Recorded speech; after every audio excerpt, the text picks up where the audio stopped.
आइए आप सभी के बीच में बहुत ही सुंदर एक भजन से सेवा है और हमारे साथ में साज बाज का सर्विस कर रहे हैं बेंजू पे बबुआ मिश्र मुस्कान जी, नाल पे बबुआ राहुल सिंघानिया जी, झाल पे सोनू जी, तबला पे बबुआ निकू सिंह जी, साथ में बैठे हुए हैं गोपाल सिंह जी हैं, सुशील जी हैं, तमाम कलाकार हम सभी उपस्थित हैं, राहुल जी हैं। आइए बहुत ही सुंदर प्यारा सा भजन से सेवा है आप सभी के बीच में।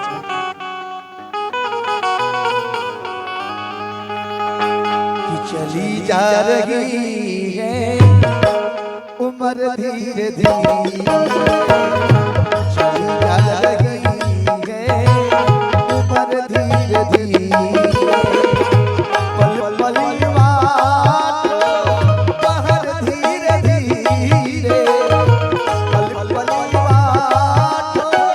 बाहर धीरे धीरे, बाहर धीरे धीरे, चली जा रही है उम्र धीरे धीरे, चली जा रही है भैया उम्र धीरे धीरे।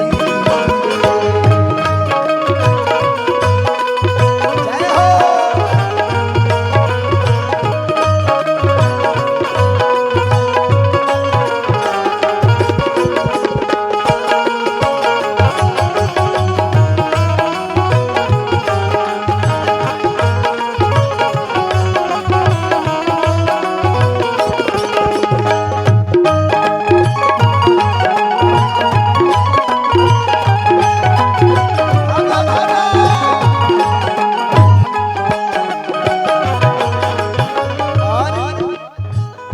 बचपन भी जाए जवानी भी जाए,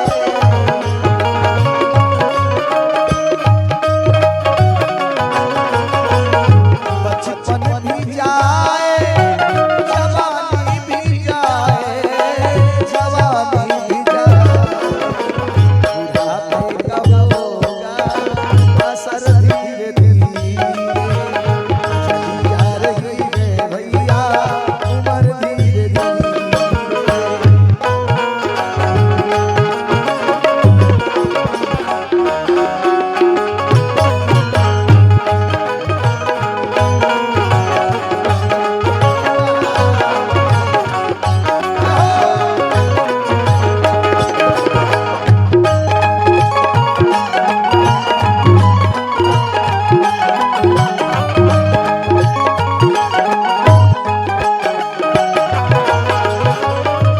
बचपन भी जाए जवानी भी जाए, बुढ़ापे का होगा असर धीरे धीरे, चली जा रही है उम्र धीरे धीरे।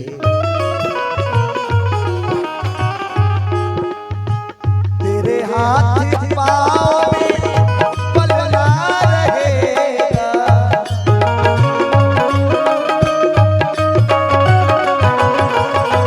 तेरे हाथ पाँव में पलना रहेगा, पलना रहेगा, झुकेगी तुम्हारी कमर धीरे धीरे, चली जा रही है भैया उम्र धीरे धीरे।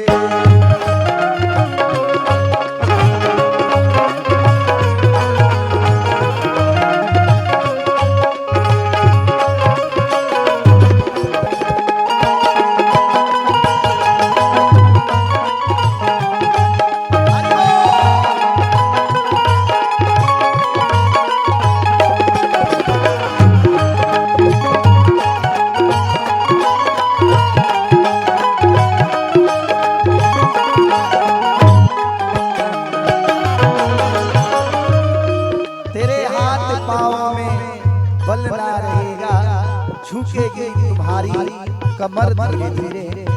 इसलिए आप तमाम भक्तों से मेरा आग्रह है, बुराई से